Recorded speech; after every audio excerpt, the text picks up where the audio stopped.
ज़मीनी कार्यकर्ता तो मेरे नज़र में मेरे बहुत से परिचित ऐसे हैं जो बहुत 25-25, 30-30 साल से ज़मीनी कार्यकर्ता हैं, बैस समुदाय के लोग हैं और भी लोग हैं।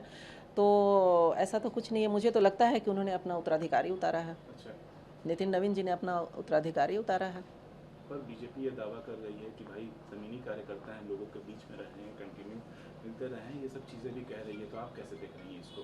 लोगों के बीच में रहे हैं, हर चीज़ से वाकिफ़ हैं, और वो भी कह रहे थे कि काम किया है और काम के बल पे ही वोट मांगेंगे बांकीपुर में। आप कैसे देख रही हैं इसको? आप राज्य सरकार और केंद्र सरकारों के कामों को अपने लिस्ट में नहीं गिनवा सकते हैं।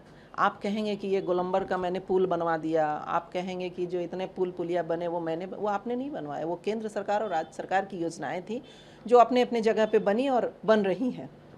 आपकी मूलभूत कार्य थे, एक प्रतिनिधि का जो बांकीपुर विधानसभा में कार्य होता है, आपको बड़े बड़े काम नहीं करने थे, आपकी छोटे छोटे जनता की जो मूलभूत सुविधाएं थी उन्हें मुहैया कराना था।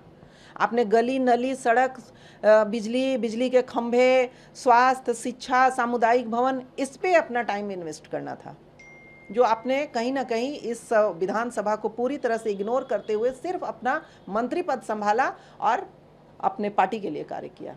मैं नहीं समझती कि उन्होंने जनता के लिए कार्य किया।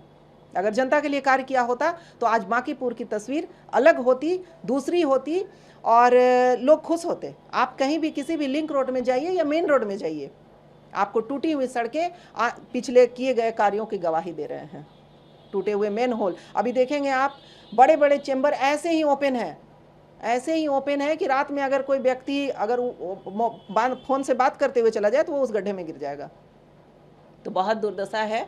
बहुत छोटे छोटे कार्य होते हैं विधायक के, बहुत बड़े बड़े कार्य नहीं होते हैं। जनता के बीच रहना होता है, जनता की मूलभूत सुविधाओं को ध्यान में रखना होता है, उनकी गलियों, वो घर से निकले तो साफ सुथरे माहौल में निकले, बच्चे पढ़ने निकले तो दुर्गंध ना आए, ये कार्य है।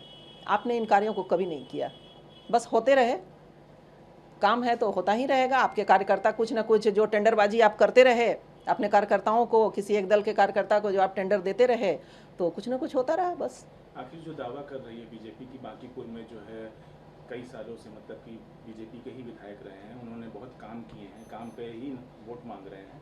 आप क्या कमियां देख रही हैं? आपका क्या एजेंडा है? आप किस चीज़ को लेकर के जा रही हैं पब्लिक के बीच में? देखिए, मैं बहुत बड़े बड़े वादे नहीं कर रही हूँ जनता को, मैं जनता को छोटे छोटे वादे कर रही हूँ। आपके सुख दुख में शामिल रहूँगी, आपके बीच रहूँगी, आपके बीच की बेटी हूँ, इसी बांकीपुर के बेटी हूँ और इस आपके ही बीच रहूँगी। और जो मेरे कार्य हैं, जो एक विधायक के अंतर्गत आते हैं, वो सारे कार्यों को मैं करने में सक्षम हूँ। आपकी आवाज़ बनकर, अगर आप मुझे विधानसभा पहुँचाते हैं तो मैं आपकी आवाज़ बनकर विधानसभा जाऊँगी। आपकी ज़रूरतों को, आपके जो भी कार्य हैं उनको करते हुए आपकी आवाज़ बन के मैं विधानसभा पहुँचूँगी। अच्छा, एक बात जो है प्रशांत किशोर कह रहे हैं बीजेपी को ही लेकर के कि बीजेपी ये क्लेम करती है कि किसी को भी बांकीपुर से उठा देगी तो जीत जाएगी। आप कैसे देखती हैं? ये इस बार ये भ्रम है। इस बार आपने अपना उत्तराधिकारी उतार के बैसियों के दिल पे गहरा आघात दिया है। ये बैस्य बहुल क्षेत्र है, यहाँ का प्रतिनिधि बैस्य समुदाय से होना चाहिए और राष्ट्रीय जनता दल ने दोबारा इस सम्मान को एक अति पिछड़ा की बेटी को देने का काम किया है, एक बैस्य समुदाय की बेटी को देने का काम किया है। तो इस बार मैं कहूँगी अपने समाज के, अपने पिछड़ा, अति पिछड़ा, वंचित, शोषित, गरीब जो भी लोग हैं उनके बीच जाकर कहूँगी कि उन्होंने हमारा साथ दिया, अब हमें उनका साथ देना है। इस बार आप लोग एक बार भरोसा करें, विश्वास करें। 40 साल की जगह मैं सिर्फ 4 साल मांगने आई हूँ आपसे। 1 साल तो ऐसे ही पता लापता में ख़त्म हो गए। अच्छा, आप महागठबंधन की कैंडिडेट हैं, इंडिया अलायंस की कैंडिडेट हैं, लेकिन अभी तक कांग्रेस की तरफ से कोई ऐसा ऑफिशियल स्टेटमेंट नहीं आया है कि वो आपको सपोर्ट कर रही है। आप इस पे क्या कहिएगा? नहीं, आने वाले दिनों में आपको सब दिखेंगे और मैं पूरी तरह से महागठबंधन की कैंडिडेट हूं और सबकी सहमति है और सब अपने अपने क्षेत्रों में कार्य कर रहे हैं।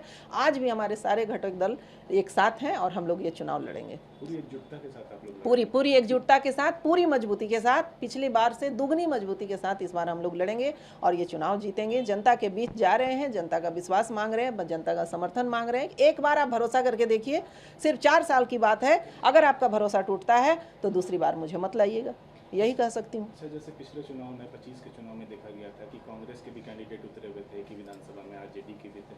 आपको क्या लगता है कि इस बार ऐसा कुछ नहीं? नहीं, ऐसा कुछ नहीं है, पूरा महागठबंधन एक साथ है।